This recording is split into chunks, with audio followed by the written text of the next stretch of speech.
chair. 2026 is shaping up to be an interesting year for pop music, with a lot of speculation of who could blow up and who could disappear. In this video, we look at 8 artists I think will fall off in 2026.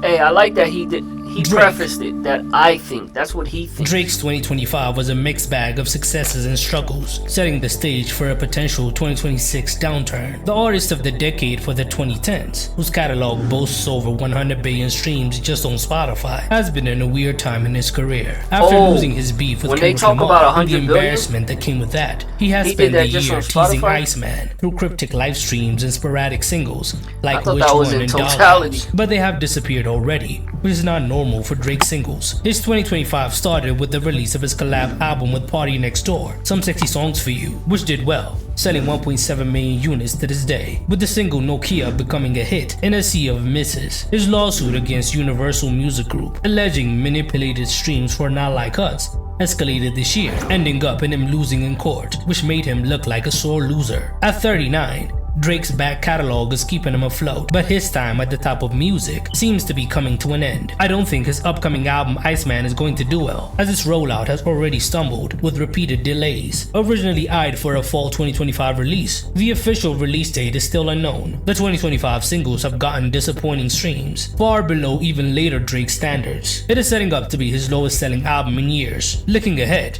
Drake's 2026 trajectory is a weird one. He will always have his core fan base, but the cultural chokehold he had in his prime is likely not going to return. With no major single to carry it and his label ties strained, I think Drake will fall off in 2026.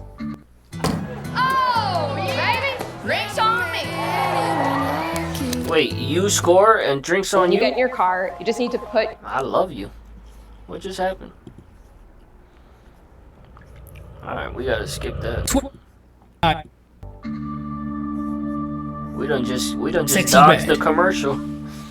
Sexy Red entered 2025 on a high, building on 2024's In Sexy We Trust, trying to cement her status in rap. The St. Louis native signature ratchet sound made her a breakout superstar, but her impact seemed to be declining in recent years. She started off the year with the single Fat, Juicy and Wet, a Bruno Mars collab that aimed to be a crossover hit with a star-studded music video, but it was a disappointment critically and commercially, peaking at number 17 on the Billboard Hot 100, with under 110 million streams to this day, far below her career highs. At 27, her sound still resonates in some audiences, but she hasn't really evolved, so the mainstream is starting to forget about her. I mean, Glorilla is doing laps around her in every category. 2026 will be a pivotal year in her career, with the follow-up to Fat, Juicy and Wet, Guilt Trippin' with Central C also flopping on the charts, not even touching the Billboard Hot 100. She is really losing her touch. Her sound drew backlash for feeling formulaic, with critics calling it predictable. She's not really building up to an album,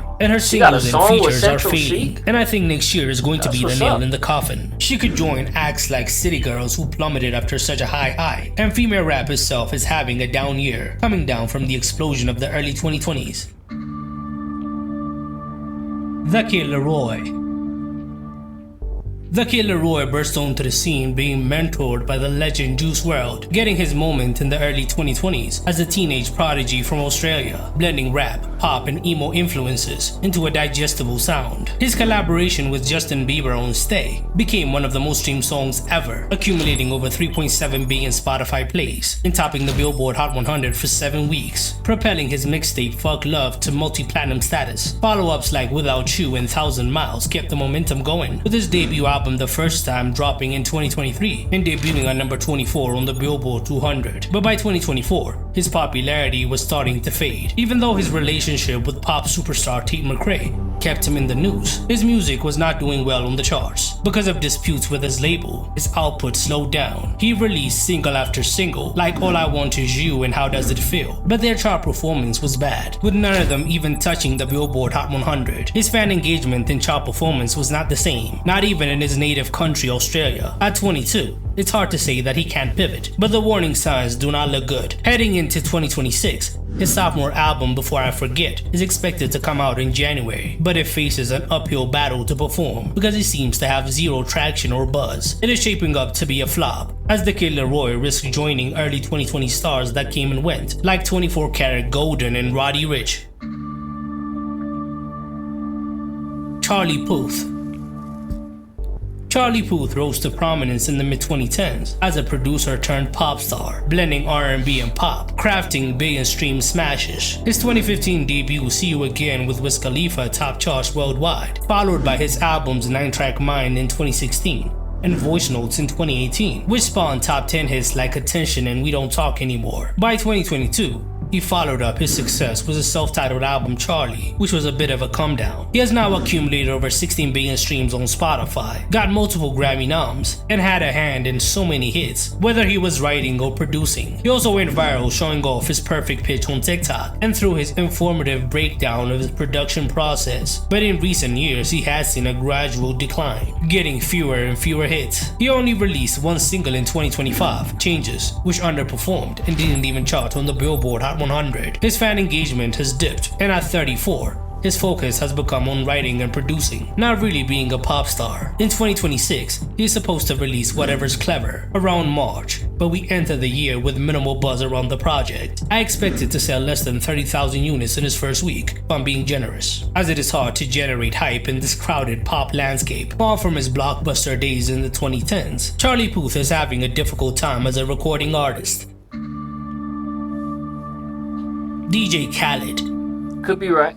DJ Khaled's career has been a masterclass of networking, with 13 studio albums amassing over 20 million in sales and billions of streams since 2006's Listen, the album. His formula of rallying A-listers for anthemic bangers, picked in the mid to late 2010s, with Father of Assad in 2019, which debuted at number 2 on the Billboard 200, with 136,000 first-week units, and 2021's Khaled, which exceeded 90,000 units sold in his first week. By 2025, however, his output slowed.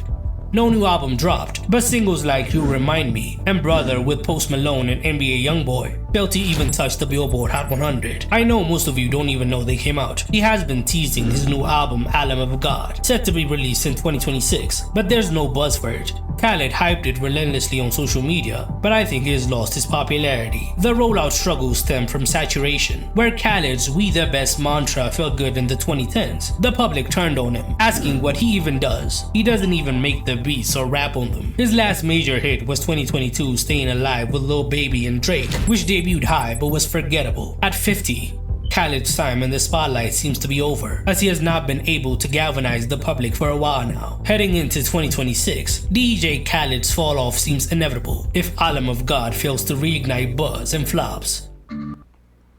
10 grams of protein per serving and no added sugar. Quaker, bring out the good. What do I even do? The trailer for my new Press film, play. The Breadwinner, starts. What do I do? now. Press play. Hit Moms after hit have after a- hit. What do you mean, what does he do? I know what he does. He Lizzo. networks. He makes it happen.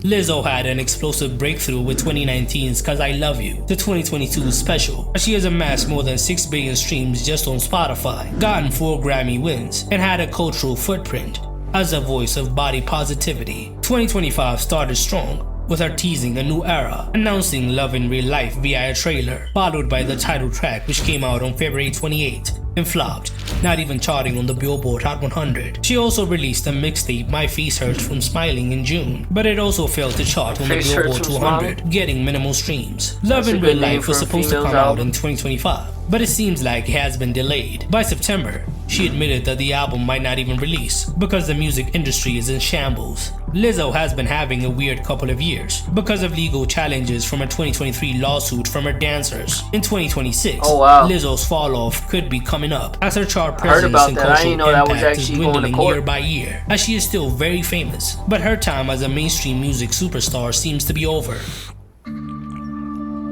She is really famous, isn't she? Maroon 5.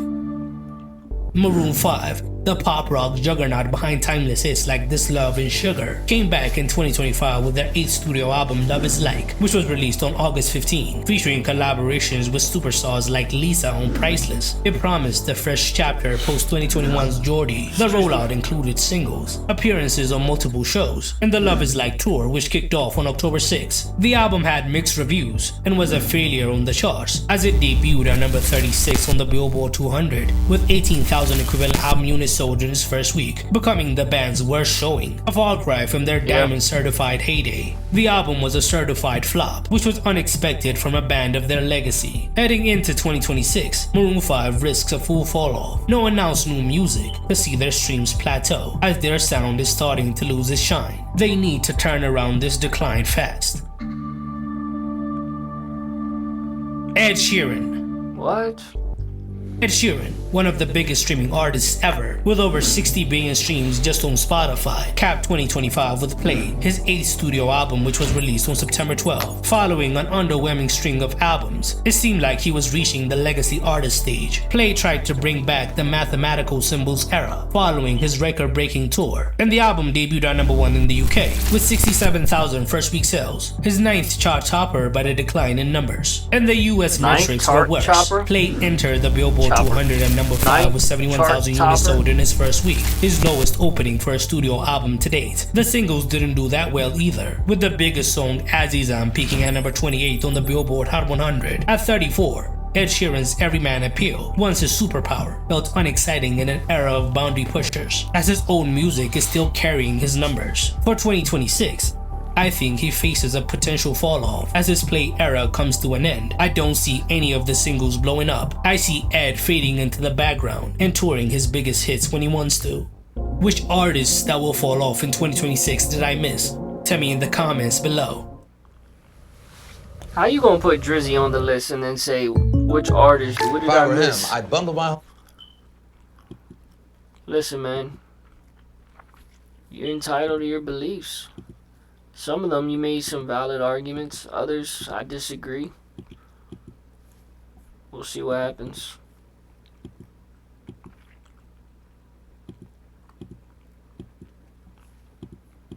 From Christian Rock's toxic leaks tied to her chaotic relationship with Blueface. One of my most intimate moments was exposed to the world. So, yeah. It affected me. To Teaira Mari having her private videos exposed by an ex who allegedly used her own passwords against her, and Cardi B's hacked Instagram Live with Offset going viral. Here are the female rappers whose most private moments became public spectacle. Eve.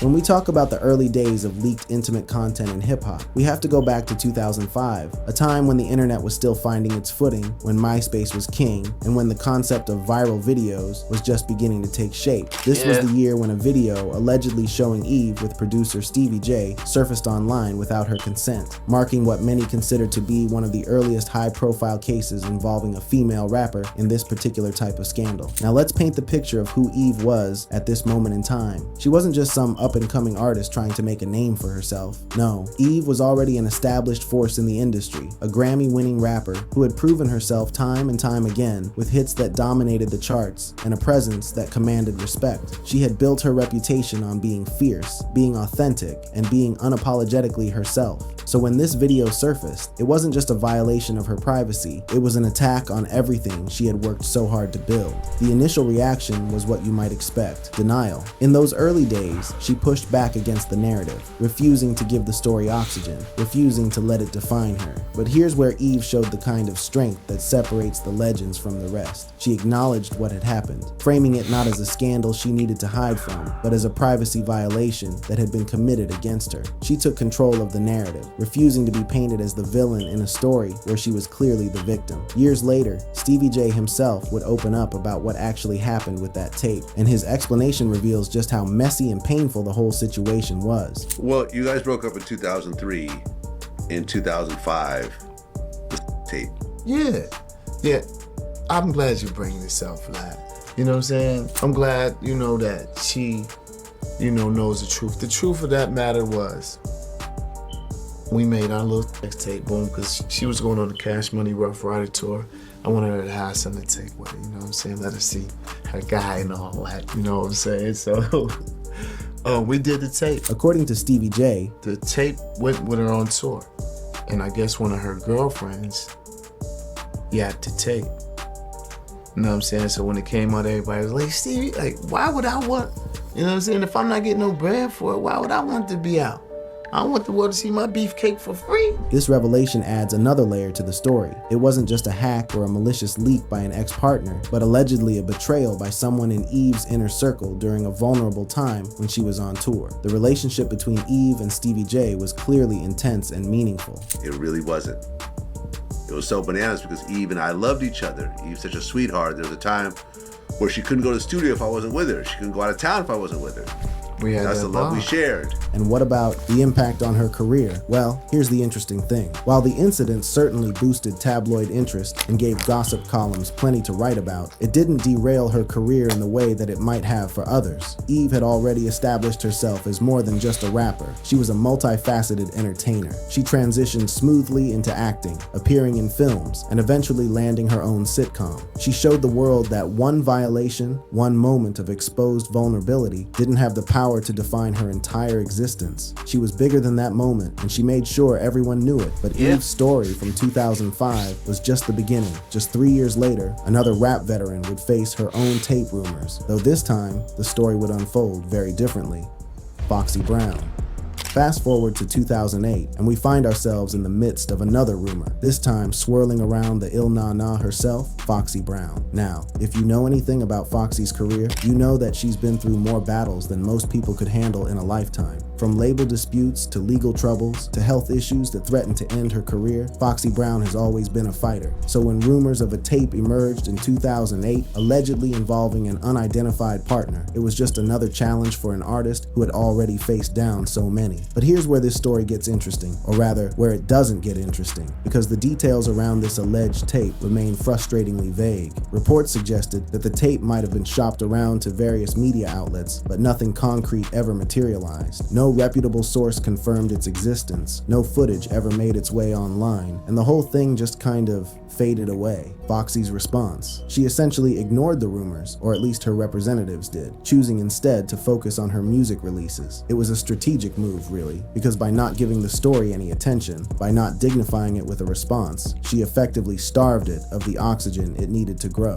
And in terms of career impact, this proved to be nothing more than a minor distraction, especially considering that Foxy was already dealing with significant legal troubles at the time. Her comeback mixtapes, which she released in the years following, ended up overshadowing whatever brief moment of tabloid attention the tape rumors had generated. She showed once again that resilience and focus on the craft could triumph over scandal and speculation. The tape, if it ever even existed, became nothing more than a footnote in a career defined by much more significant battles and victories. While Foxy's rumored tape remained in the shadows of uncertainty, fast forward 6 years to 2014, and we'd see a very different kind of response from an artist at the peak of her commercial success, one who would meet the rumors with legal threats and social media fire: Iggy Azalea.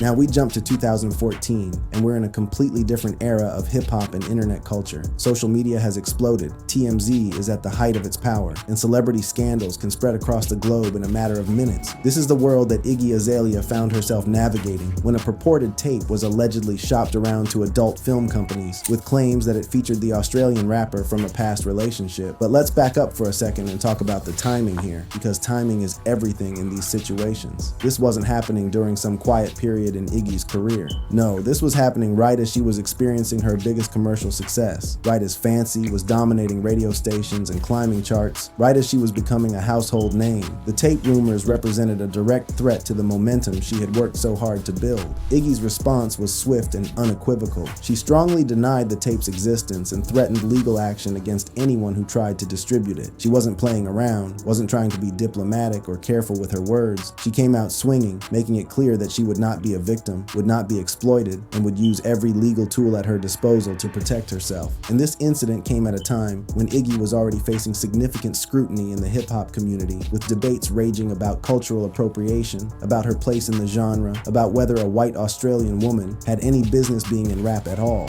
So when the tape rumors emerged during her Fancy era, she used the opportunity to address the broader issue of misogyny in rap through her social media platforms. She pointed out quite correctly that these kinds of scandals seem to disproportionately target women, that female artists face a level of of scrutiny and invasion of privacy that their male counterparts rarely experience. The way Iggy handled this situation showed growth, showed maturity, and showed a willingness to stand up not just for herself, but for the principle that women in hip-hop deserve the same respect and privacy as anyone else. Next up, Nicki Minaj. Let's rewind to 2010, before Nicki Minaj was the undisputed queen of rap, before she had dominated the industry for over a decade, before she had built an empire. This was the year her debut album, Pink Friday, was about to drop, the year she was transitioning from being Young Money's secret weapon to being a superstar in her own right. And right at this crucial moment, rumors started circulating about a tape that allegedly featured her with an unknown man. Think about the pressure Nicki was under at this exact moment. She was about to release the album that would define her career, the album that would prove whether she could carry herself as a solo artist, whether she could step out from under the shadow of Drake and Lil Wayne and stand on her own 2 feet. The last thing she needed was a scandal that could derail everything she had worked toward. But here's what separates Nicki from so many others who have faced similar situations. She didn't just deny the tape's existence, she publicly refuted it as fake and stated explicitly that it was an attempt to sabotage her rise. She named what was happening, called it out for what it was, and refused to let it become a distraction. She understood that in the music industry, particularly for women, there are always going to be people who want to see you fail, who want to tear you down right as you're about to reach the pinnacle. And she wasn't about to let that happen. The impact of this incident is fascinating because while it certainly fueled early hype around her name and got people talking, Nicki used the situation to highlight the broader biases that exist within the industry. She talked about the double standards, about how male rappers could brag about their sexual exploits in their music and be celebrated for it, while women faced judgment and scandal for their private lives. In the end, the tape rumors caused no long-term harm to her career. If anything, they made her more determined, more focused, and more committed to proving that she was here to stay. Nicki's strategic handling of her 2010 rumors showed the power of controlling your narrative, but over a decade later in 2023, a new generation of female rappers would approach these situations with a completely different energy, and the results would shock everyone. Sexy Y Red.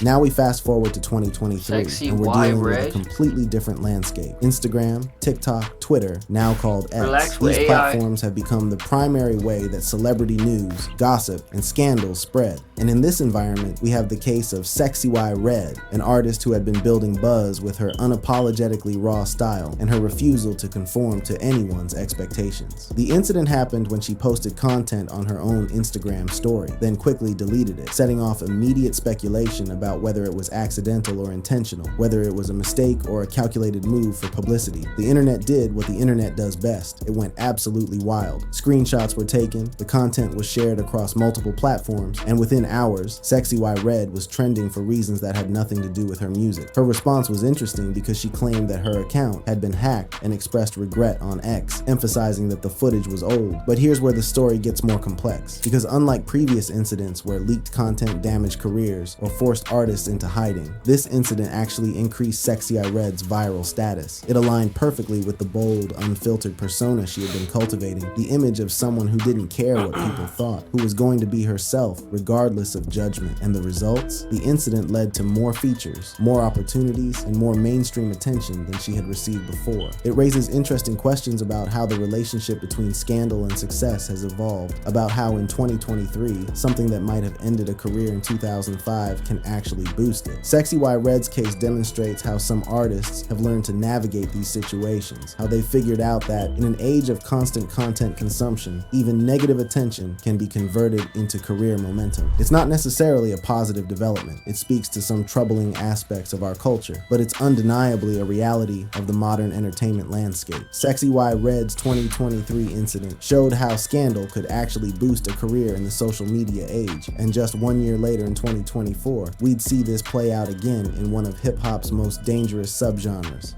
Murda B. Moving into 2024, we encounter the case of Murda B, a rising figure in the New York City drill scene, a subgenre of hip-hop known for its raw authenticity, its connection to street life, and its often controversial content. The incident involved a video with rapper Bandman Rill that leaked through Instagram, and it quickly became part of the ongoing drama that seems to perpetually surround the drill scene. Now, to understand the significance of this leak, you have to understand the context of New York drill in 2024. This is a scene that's under constant scrutiny, where artists are watched by law enforcement, where beef can turn deadly, and where every move is documented and analyzed by fans and critics alike. So when this video surfaced as part of what many saw as typical NYC drill scene drama, it wasn't just about the content itself, it was about what it represented in terms of the vulnerability and exploitation that can happen in these environments. Murda B's response was notably limited. She focused on her music drops, trying to redirect attention back to her craft, which is a strategy we've seen work for other artists. Don't feed the beast. Don't give the scandal more life than it deserves. Just keep doing what you do and let your work speak for itself. And in terms of impact, the leak certainly amplified her underground buzz. It got her name in more mouths, got more people checking out her music. But it also raised serious safety concerns within the drill community. Concerns about how these leaks happen, about who's behind them, about whether they represent targeted attempts to harm or exploit young artists. The drill scene is already dangerous enough without the added element of leaked intimate content being used as a weapon or a tool for clout. Murda B's case highlights how these incidents aren't just about individual artists anymore. They're about broader issues of safety, consent, and the ethics of how we consume and share content in the digital age. The drill scene's dangerous dynamics around Murda B's 2024 leak raised serious questions about artist safety. But back in 2022, another rising star was dealing with her own leak rumors, and her response would show the world exactly who she was. Ice Spice. In 2022, just as Ice Spice was experiencing her breakout moment, just as she was transitioning from being a local Bronx artist to becoming a genuine phenomenon, alleged tape content began spreading across social media platforms. The timing couldn't have been worse, or perhaps, depending on how you look at it, it couldn't have been more predictable. Because isn't this always how it goes? An artist starts to blow up, starts to gain real traction, and suddenly there are people trying to tear them down, trying to find dirt, trying to dig up anything that might slow their momentum. The debates among fans about the legitimacy of the content were intense, with people analyzing every detail, comparing images, trying to determine whether this was real or just another fake designed to generate clicks and controversy. But Ice Spice didn't let the speculation continue for long. She took to Twitter and denied the allegations, calling them fake ass leaks, and criticizing the behavior of fans who were spreading and discussing the content. Her response was direct, unfiltered, and very much in character for an artist who has always projected an image of someone who doesn't have time for nonsense. And here's where the story takes an interesting turn, because rather than letting this incident define her or slow her down, Ice Spice turned it into an empowerment narrative. She used it as an opportunity to talk about the invasions of privacy that female artists face, about the double standards and how these situations are treated, about the need for fans to respect boundaries, and the impact on her career. Her success only accelerated, leading to massive collaborations, including one with Taylor Swift, proving that she was bigger than any attempt to bring her down through scandal. Ice Spice's handling of this situation demonstrates the evolution of how female rappers respond to these incidents. Gone are the days of hiding, of shame, of letting these moments define careers. The new generation of female rappers is fighting back, taking control of their narratives, and showing that they won't be victims of a culture that tries to exploit and diminish them. Ice Spice turned her 2022 rumors into an empowerment moment, but that same year, another artist was living through something far more complex, a toxic, ongoing situation that would blur the lines between love, exploitation, and public spectacle. Chrissy Rock. The situation with Chrissy Rock is perhaps the most complicated and ongoing of all the cases we're discussing. Starting in 2022 and continuing into the present, several videos featuring Chrissy and Blueface have leaked during their highly publicized, tumultuous, on and off relationship. And when I say publicized, I mean that every aspect of their relationship has played out in the public eye, with fights, breakups, makeups, and everything in between being documented on social media, reality TV, and wherever else they could find a camera. This isn't a simple story of a leaked tape. This is a complex narrative about a relationship that has been toxic, public, and exploitative in ways that go far beyond just intimate content being shared. Chrysian's response to these leaks has been nuanced and complicated, acknowledging that some of the content was consensual while accusing Blueface of leaking other material for clout, for attention, for his own benefit. And that's where this situation becomes particularly troubling, because it's not just about privacy violation, it's about the weaponization of intimate content with within a relationship dynamic that appears to be unhealthy at best and abusive at worst. The impact on Christian's career has been mixed. On one hand, the constant drama and attention has intensified her reality TV presence and led to increased streaming numbers for her music. People are fascinated by the train wreck, by the spectacle, by the seemingly endless cycle of drama. But on the other hand, there's clearly been a personal toll, and anyone watching can see that this isn't just publicity. This is someone's life, someone's well-being, someone's dignity being compromised repeatedly. Christian Rock's story is a reminder that behind every leaked tape, behind every scandal, there's a real person dealing with real consequences, and that the entertainment value we might derive from these situations comes at a cost that we rarely consider. Christian Rock's ongoing saga with Blueface represents the messiest intersection of leaked content and toxic relationships. But 4 years earlier in 2018, another artist's case would actually help change the law, turning personal trauma into a movement for justice. Taira Mari. The 2018 case of Taira Mari represents something different from many of the other incidents we've discussed, because this wasn't just a leak, this was revenge porn, pure and simple, with an ex-boyfriend deliberately posting intimate content on social media. Taira Mari, who had found success as both a rapper and R&B artist in the mid-2000s before facing various career setbacks, suddenly found herself dealing with a violation that went beyond just embarrassment or tabloid fodder. This was criminal behavior, this was abuse, and she treated it as such. The aftermath of this incident was particularly brutal, involving public humiliation, legal battles, and even involvement from 50 Cent, who amplified the situation. In her own words, during a revealing Breakfast Club interview, Taira Mari opened up about the trauma she experienced. Sometimes I think that things happen and people don't look at people as human beings either in situations like this. Like, people joke around, they do stuff, but you don't think that Tiara's really a it definitely human affected being. me. I'm a woman. I'm human. Yes. And I mean, one of my most intimate moments was exposed to the world. So hell, it affected me. This raw admission shows the human cost of these violations. She explained how the tape came to be public, revealing He had my password. So I know it was him. So then there's no question who it was. the betrayal was deliberate and calculated, happening at a particularly vulnerable moment. Yeah, because this is the day after I found out about his chicks. Right.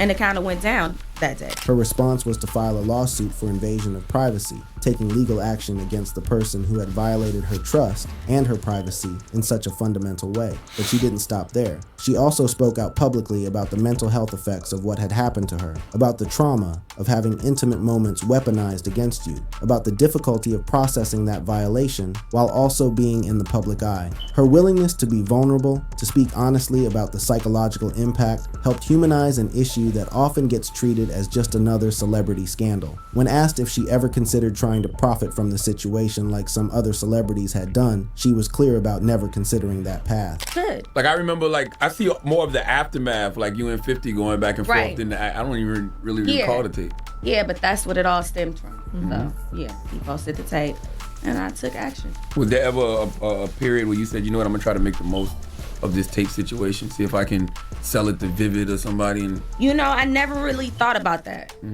I never really thought about that. Because only you can do that. And addressing the lasting impact, she made it clear that this experience changed how she approaches relationships and trust. So no more sex tapes after this. No more sex tapes. No more pictures. I am scarred. The impact on her career was significant, and not necessarily in the ways you might expect. Yes, the incident led to a pause in her music career as she dealt with the legal and emotional aftermath. But it also transformed her into an advocate against revenge porn, giving her a platform and a purpose that extended beyond just making music. When she returned to music, she came back stronger, more focused, and with a story that resonated with countless others who had experienced similar violations. Taira Mari's case represents an important shift in how these incidents are perceived and prosecuted, a recognition that leaked intimate content isn't just embarrassing, it's a form of violence, a crime that deserves serious legal and social consequences. Taira Mari's 2018 legal battle against revenge porn showed the power of fighting back through the courts. But just 1 year earlier in 2017, another artist would show the world a different kind of power, the ability to take a scandal and turn it into chart-topping triumph. Cardi B. Finally, we come to Cardi B and the 2017 incident that occurred during the early days of her relationship with Offset. Footage from an Instagram live session featuring the two of them leaked online, and they claimed that Cardi's account had been hacked. Now, this happened at a crucial moment in Cardi's career. She was still transitioning from reality TV personality to legitimate rap star. Bodak Yellow was beginning its historic run, and she was establishing herself as a force that couldn't be ignored. The leak could have been devastating, could have derailed her momentum, could have been used by her critics as evidence that she wasn't serious, wasn't professional, wasn't worthy of the success she was achieving. But this is Cardi B we're talking about. And if there's one thing we know about her, it's that she doesn't let anything stop her. Her initial response was actually to joke about the incident, to treat it with the same casual, unbothered attitude that had made her so relatable to fans in the first place. She didn't act like it was the end of the world, didn't issue tearful apologies or try to pretend it hadn't happened. She owned it, laughed about it, and moved on. But later, in more thoughtful interviews, she discussed the incident as a privacy invasion, helping her audience understand that just because she handled it with humor doesn't mean it wasn't a violation. The impact on her career was actually overwhelmingly positive, though not because of the leak itself. The incident occurred right before the release of her debut album, Invasion of Privacy, and Cardi turned what could have been a scandal into empowerment anthems that dominated charts worldwide. She showed that she could take the worst that the industry and the internet could throw at her and come out stronger, more successful, and more beloved than ever. Cardi B's handling of this situation has become something of a blueprint for how modern artists navigate scandal. Don't hide from it, don't let it define you, but also don't be afraid to speak your truth about how it affected you. That wraps up this video. For more interesting videos like this, check out the cards on your screen. Interesting. Is that what you call that video? Bro, that was so boring. No knock to nobody. I mean, even those women watching this would say that was boring. What about that is interesting? I mean, I won't lie to you. You put me on to a lot of things I didn't know. I didn't know all those women had those tapes out. What? That really happened? And that's not even the craziest part. Yo, you watch me walking, yo?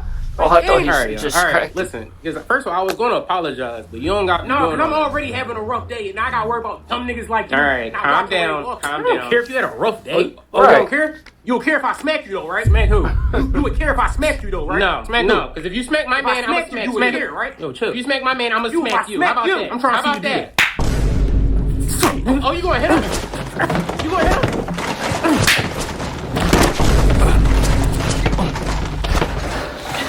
Alright, slam you. You gonna slam me? Slam me. Slam. How about I slam you?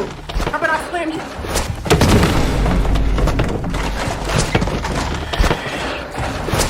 He's gonna slam me. Slam.